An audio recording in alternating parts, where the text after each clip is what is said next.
This delightful, delicious vegetable right here is called a Chinese red noodle bean, and it came from a plant that is currently hidden behind this behemoth of a rattlesnake bean that is currently in the process of engulfing our once mighty sunflower. Both of these big, beautiful plants are not only growing completely out of control, they're growing in the same small pot. Today we are talking all about container beans, like this monster back here. They produce food like crazy. You don't have to baby them at all, and they literally are their own supply of nitrogen. How cool is that? Oh, and you can pretty much stick them in any kind of container you want, and they're just gonna take off and look awesome and feed you throughout this summer. So let's get into it. Okay, step number one is gonna be selecting a variety that both matches your needs, what you wanna get out of your bean garden, as well as your climate, which varieties are gonna suit the area that you're growing in. Fresh eating green beans come in two macro categories: bush beans and pole beans. Bush beans, like this stringless green pod right here, are basically as they sound. They're smaller, they grow to a lower height, they don't really require much of a trellis system or only a minimal trellis system, and generally they're gonna be determinate plants, which means they're gonna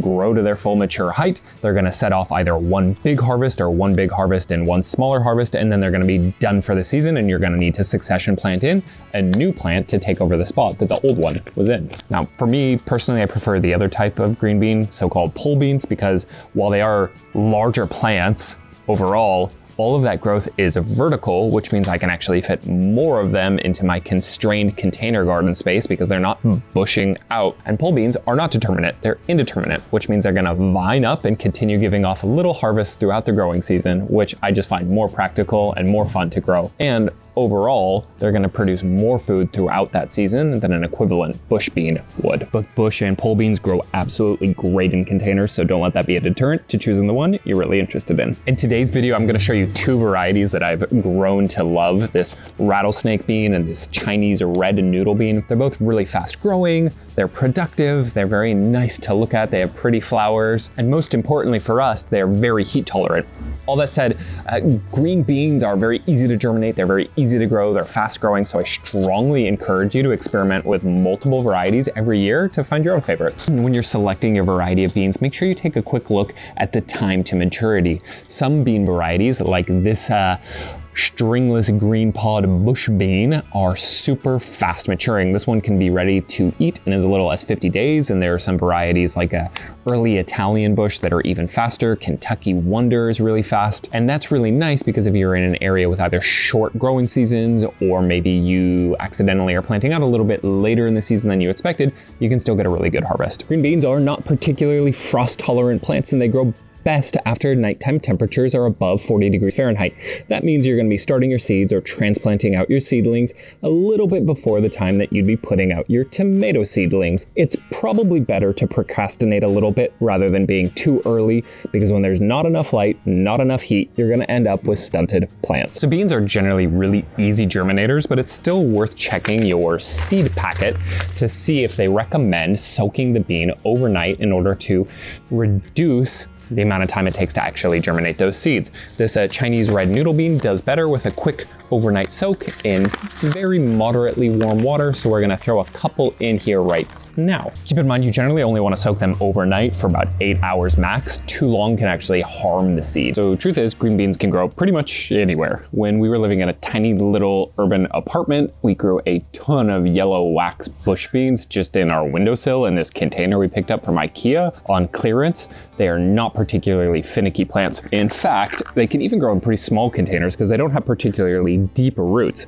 As long as it's 9 inches or more, you're probably going to be okay. And that 9 inches is really only for pole beans. You can get away with even less for a bush bean. If you can swing it, I like to use these fabric grow bags like these down here in either 5 or 7 or 10 gallons. Beans aren't going to benefit as much from the terrific drainage and aeration in a bag like this, but what I find is those qualities allow me to get away with worse soil. Hey, if you think this video might help you on your path to a mighty bean harvest, I would so appreciate it if you could give it a quick like. Thank you so much, and let's get back to the gardening talk. Beans do best planted in full sun like this little one right here. If you choose a heat-tolerant variety that'll even stand up to pretty strong sunlight and high temperatures. These rattlesnake beans and Chinese noodle beans are doing a really good job of standing up to our outrageously strong summer sun. They're not totally impervious to heat though.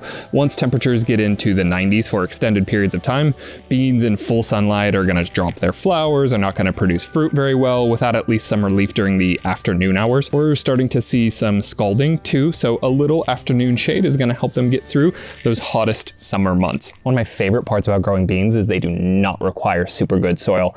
In fact, too much nitrogen, too rich a soil can be counterproductive because those plants will just put on a ton of foliage and not set flowers and not set fruit when they have enough nitrogen that they can just keep growing and growing. So go ahead, save yourself some money. Don't buy the premium bagged stuff. Just pick up some steer manure, compost, some bagged sphagnum peat moss, even things like this cheap bagged topsoil to use as filler. Beans like nice loose soil, but honestly that's pretty easy to achieve in a container. Just make sure you refresh and you aerate your soil between plantings. If there is a gotcha, it would be poor draining soil because beans can get root rot and just generally they do better in a free draining mix. They're not as sensitive as something like a raspberry or like a tomatillo though, so I find that the fabric grow bags do a good enough job that I don't worry about it, too much. If you're planting into a more impermeable plastic container though, make sure you add a healthy amount of a drainage ingredient like perlite or vermiculite or even decomposed wood fines like these if you want to do it really cheap. Now that our seeds have soaked for a while, the easiest option is going to be to plant them directly into the container. We want to plant the seeds about 1 inch deep with the little pucker or belly button facing down, then water it in a bit just to make sure that there's no air pockets in the soil surrounding that bean. Bean seedlings are strong enough to shoot through some light mulch, but don't make it too hard on them with a thick layer of wood chips. Just mulch the surrounding area generously to reduce evaporation. The tiny bean seedlings are gonna die so fast if you have them in full sun and the soil dries out. We direct sowed these 2 pole bean seedlings a couple days ago after soaking them overnight, and bean seedlings can successfully grow pretty densely. I like to grow 2 to 3 pole beans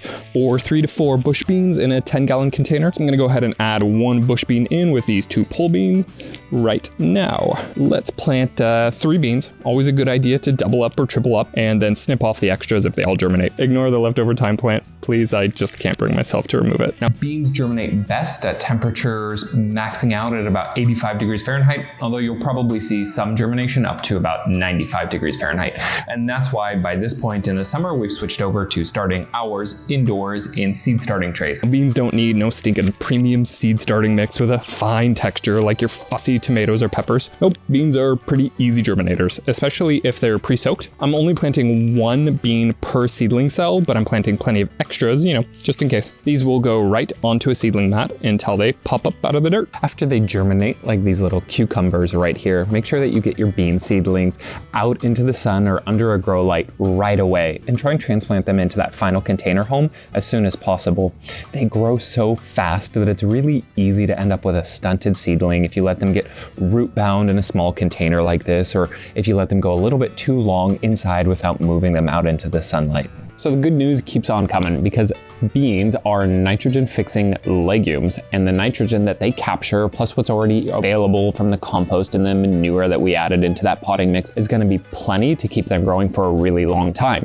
Later on, when they're a little bit bigger like this and they start setting those flowers and those fruits, I'm going to side dress with just a little bit of low nitrogen vegetable fertilizer just to make sure that they have enough potassium to properly set those flowers and fruits. But again, I'm only going to do it once they get quite a bit bigger and start fruiting, and I'm only going to do it at most once a week. If you're growing bush beans, congratulations. You can either opt for no trellis at all or just use a short, sturdy stake like this one to keep them from falling over under the weight of their own glorious harvest. Pole beans, on the other hand, need a whole lot more structure. My favorite option is to grow my beans in containers along a fence with a nylon net that's fixed to the ground about half a foot away from the fence. These are a couple of bucks and they work really, really well. My second favorite option is to grow your own living trellis. We're growing ours on this sunflower and this absolute beast of a Cosmo growing in a neighboring container. A third nice option is the stake teepee, where you take 3 to 5 stakes, drive one end into the soil, tie them together at the top, creating a strong but open, well aerated cone shape. Honestly, I don't actually do this, but I have to admit it comes out looking pretty beautiful when it's all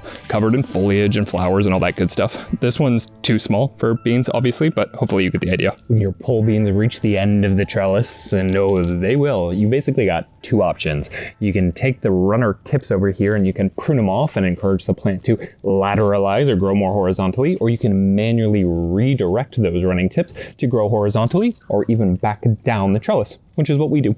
Most green beans produce perfect self-pollinating flowers, like these pretty little ones that are about to pop up right now. And all that means is that they don't produce separate male and female flowers, and the plant is able to pollinate itself without another nearby green bean plant. They're also generally pretty good at it. They don't require a whole lot of manual intervention, which is a nice change of pace from our cucurbits and our nightshades that really require a lot of work on our part. Harvest often, pretty much as often as you're seeing those new beans come in, to encourage new fruit set and much higher yields. These noodle beans will actually get enormous if you let them, but I really love them at this size for eating raw. If you're growing determinate bush beans, it's a really good idea to start prepping some new seedlings ahead of time.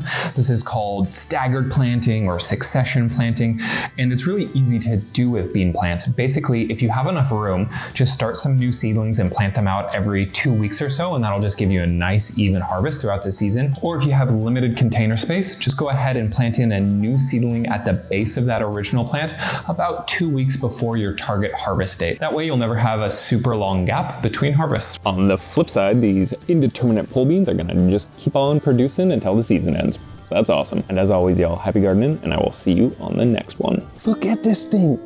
It is growing up a Cosmo. It is completely taken over the sunflower. It straight up looks like something out of the Jurassic era.